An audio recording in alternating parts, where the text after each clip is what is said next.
দেখেন এই যে প্রথমেই যারা এই ঘটনাতে বিভিন্নভাবে নিহত হয়েছেন তাদের আত্মার মাগফিরাত কামনা করতেছি। আমরা সবসময় এইসব বিষয় নিয়ে প্রতিবাদ করেছি। আজকে জানেন যে 6 জন সমন্বয় যারা ডিবি অফিসে ছিলেন, এটা নিয়ে অনেক বিতর্ক ছিল যে তাদেরকে কি বাধ্য করা হয়েছে কিনা, তাদেরকে কেন ডিবি অফিসে নিয়ে আটকে রাখা হয়েছে। এই বিষয়ে 2-1 জায়গায় আমি কথা বলছি। ও আনঅফিসিয়ালি তারা আমাকে যেটা জানিয়েছেন যে আমি বললাম যে আপনারা চাইলে তো এদেরকে অ্যারেস্ট করতে পারেন, আপনারা তাদেরকে আটকে রাখছেন যে এই অভিযোগ, এই বিষয়ে আপনাদের মন্তব্য কী। তারা আমারে যেটা জানিয়েছেন, তারা বলছেন যে কোটা আন্দোলন তো কোটা সংস্কারের যে আন্দোলন, এটার জন্য যা যা চেয়েছিলেন সবই দেয়া হয়েছে। মানে যারা এই কোটা আন্দোলনে, কোটা সংস্কারের আন্দোলনে তারা যা চেয়েছিলেন তার চেয়ে দেখা যাচ্ছে যে 95%, 93% দেওয়া হয়েছে। মানে ওনারা যা চেয়েছিলেন কোটার বিষয়ে কিন্তু আর কোনো বক্তব্য এখন আর নাই। কোটা বিরোধী আন্দোলনের কোনো কথা এখন আর মাঠে নাই। তারপরও মাঠে মানুষ কেন? তাইলে কোটার পরে যে আন্দোলন চলতে পারে, এটা হচ্ছে কি, আমিও বলছি যে এই আন্দোলনে আমাকেও আপনারা সাথে নেন। যদিও সাথে নেন কোনটা, এটা হচ্ছে এই আন্দোলন করতে গিয়ে যারা নিহত হয়েছেন, যারা আহত হয়েছেন, তাদের এই প্রক্রিয়াতে কার কার দায় আছে, ভুল হয়েছে কিনা, পুলিশ কি এক্সেসিভ ফোর্স ব্যবহার করছে কিনা, পুলিশ কি এই আম যারা তাদের ব্যাপারে গুলি করতে পারে কিনা, এগুলা নিয়ে আপনাদের আলোচনা হইতে পারে, আমরা আদালতের দ্বারস্থ হইতে পারি। এখন হচ্ছে কি এই প্রক্রিয়া। এবং আপনারা জানেন যে কমিশন অলরেডি রংপুরে যাবে, এটার প্রক্রিয়া শুরু হয়েছে। মাননীয় প্রধানমন্ত্রী বলছেন যে এই তদন্ত প্রয়োজনে জাতিসংঘ এসে এটা করুক। আমি এটাকে সাধুবাদ জানাই। এবং আমি আরেকটা কথা বলতে চাই, আপনাদের বিচারের প্রক্রিয়াতে না গিয়ে আপনারা যদি আন্দোলন সংগ্রাম এবং ভাঙচুরে যদি আবার জনসাধারণের শৃঙ্খলা নষ্ট হয় এরকম কাজে যদি জড়িত থাকেন, তাইলে তো রাষ্ট্রের এবং সরকারের এটা রক্ষা করতে গিয়ে আবার শক্ত অবস্থানে যাইতে হবে। এর মানে কি দাঁড়াচ্ছে? আমি স্পষ্ট বলছি যে কোটা সংস্কার আন্দোলনে আমরা একমত। যারা নিহত হয়েছে, আহত হয়েছে, তাদের ব্যাপারে আইনি ব্যবস্থা নিতে আমরা একমত, আমরা সাহায্য করতে চাই।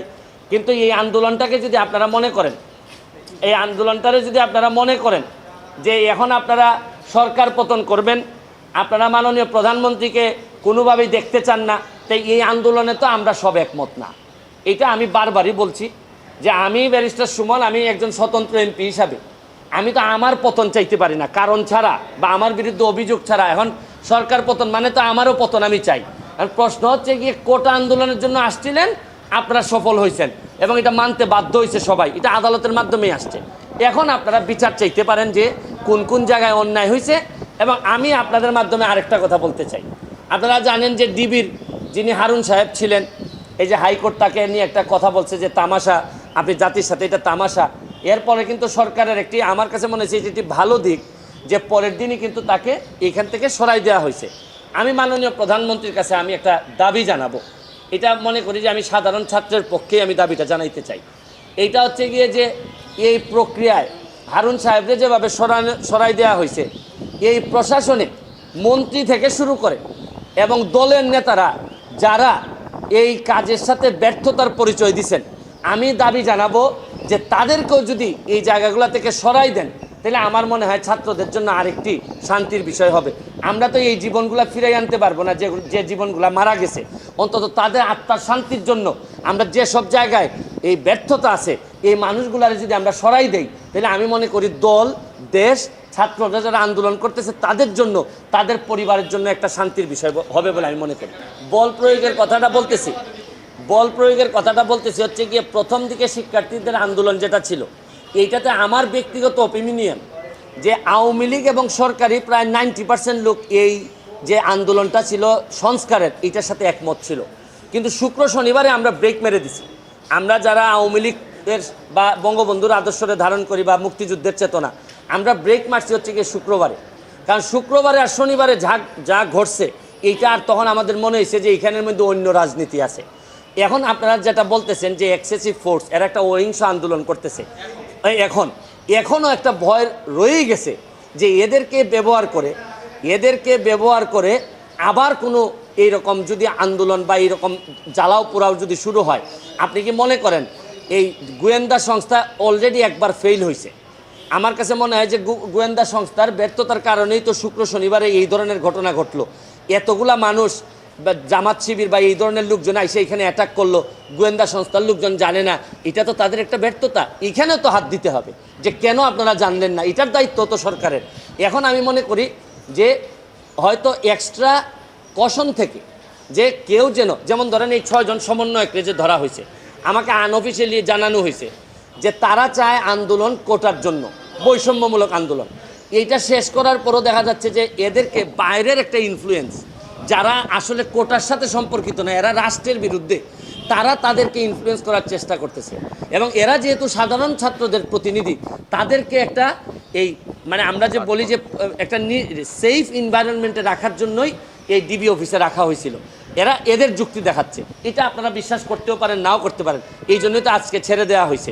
তো ওভারঅল আমি মনে করি এখন যেটা গুরুত্বপূর্ণ, ছাত্রদের পক্ষেও আমি মনে করি যারা যারা ব্যর্থ হয়েছেন এখানে, প্রশাসন বলেন, দল বলেন, নেতৃত্বে মন্ত্রী বলেন, যারাই ব্যর্থ হয়েছেন, আমি মাননীয় প্রধানমন্ত্রীর কাছে আমি দাবি জানাবো তাদেরকে আপাতত এই যারা মারা গেছে তাদের বা তাদের পরিবারের পক্ষে দাঁড়ানোর প্রক্রিয়া হিসেবে আমি মনে করি যে এদেরকে কিছু লোককে আপনারা সরাই দিবেন।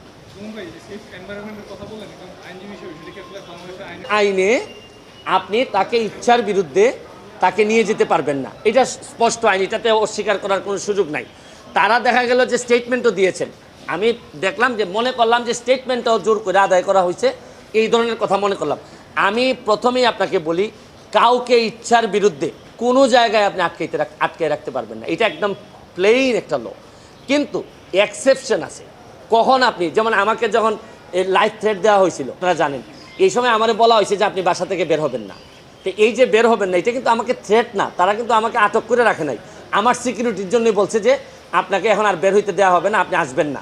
তো আমি যেটা বলতে চাচ্ছি যে এদের যদি দেখতে হবে যে এরা ক্ষতিগ্রস্ত হয়েছে কিনা, এদেরকে ওইটার ভিতরে নিয়ে মারামারি করা হয়েছে কিনা, বা তাদেরকে যে বক্তব্য দেওয়া হয়েছে এই বক্তব্যের সাথে আপনি একমত কিনা। তবে তারা আসছে, এখন তারা আইসা যদি তারা বলে যে না আমাদের উপর নির্যাতন হয়েছে, আমাদের, তাহলে তো বিচারের মুখোমুখি হইতে হবে যারা নিয়ে গেছিলেন।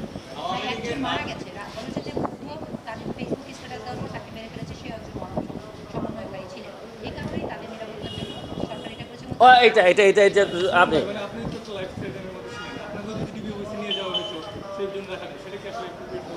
না না ওইটা সিচুয়েশনই বলে দিবে আমাকে। যদি শুনেন, প্রশ্ন হচ্ছে গিয়ে যে আপনার সমস্যা আর আমার সমস্যা কোথায় জানেন? বিশ্বাসের সমস্যা। আপনার যদি বিশ্বাস থাকে কোনো সংগঠনের প্রতি, প্রতিষ্ঠানের প্রতি, তা আপনি তো এখানে চা খাইতেও যেতে পারেন। আমি তো যাই ডিবি অফিসে যাই, কিন্তু ডিবি অফিসে চা খাইতে গেলে আমারও মনে হয় মাঝে মধ্যে একটা মানুষের ভয় আছে যে ডিবি অফিসে চা খাইতে গেলে মনে হয় কী না কী করে।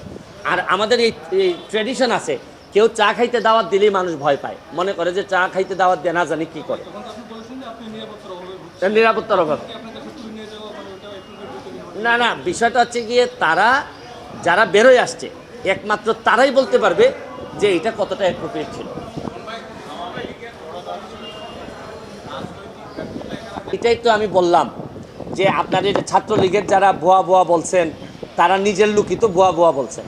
এবং আরও শুধু ভুয়া বিষয় না, বা ধরেন ছাত্রলীগের যারা ভুয়া না বলে যদি তার প্রশংসা করতো, তাতেও তো দায় এড়ানো যাবে না। যাদের যাদের দায় আছে, ছাত্রলীগ ভুয়া বলছে এই কারণে যে দায় বাড়ছে তা না, প্রকৃত অর্থে তার যদি এই ব্যর্থতায় কোনো দায় থেকে থাকে বা যাদের আছে, তাদেরকে আমি মাননীয় প্রধানমন্ত্রীকে বলবো এই দেশের স্বার্থে, জনগণের স্বার্থে, এই যারা কোমলমতি ছাত্রদের স্বার্থে, তাদের পরিবারের স্বার্থে, তাদের পরিবারের মানসিক শান্তির স্বার্থে এই কিছু লোককে সরাই দিলে আমার কাছে মনে হয় আন্দোলনটা অনেকাংশে কমে যাবে বলে আমার বিশ্বাস। আর শুধু আন্দোলন কমলেও তো হবে না, এই সরকারকে আরও অনেক পথ পাড়ি দিতে হবে। যাদের মনে কষ্ট পাইছে, এই মনে কষ্টকে আবার ব্যাক করে নিয়ে আসার জন্য একটা লম্বা পথ পাড়ি দিতে হবে।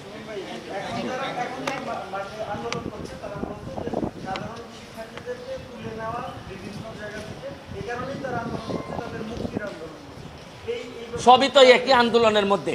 মুক্তিটা হচ্ছে গিয়ে কি কারণে ধরে নেওয়া হয়, কি কারণে আন্দোলনে যাওয়ার কারণে, রিস্কের কারণে। এখন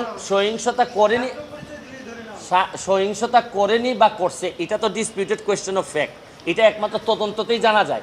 আপনার কাছে সবাই, আমার কাছে মামলায় যখন আসে সবাই বলে যে মিথ্যা মামলা, যখন আমার কাছে জামিনের জন্য আসে সবাই বলে যে ভাই আমার বিরুদ্ধে একটা মিথ্যা মামলা হয়েছে। এটা তো আসলে ডিসপিউটেড কোয়েশ্চেন অফ ফ্যাক্ট। তবে আমি মনে করি আপনি এইসব তো সাইড এফেক্ট, আর মেইন এফেক্ট হচ্ছে গিয়ে ছাত্রছাত্রীদের মনে যে প্রভাব পড়ছে, এই প্রভাব থেকে বেরোয় আসতে হবে। এদেরকে একটা শান্তির জায়গায় সান্ত্বনা আমাদেরকে দিতে হবে, আমাদের কিছু লোককে এই জায়গা থেকে সরে যেতে হবে। প্রয়োজনে আমি ব্যারিস্টার সুমনের যদি মনে করেন যে এই পরিস্থিতি এরকম হয়, ছাত্ররা যদি মনে করে যে না আমি এমপি হিসাবে রিজাইন করলেও এদের জন্য শান্তি হবে, তাও দেশটার শান্তি হবে, আমি লিখে দিয়ে যাচ্ছি আমি রিজাইন করব।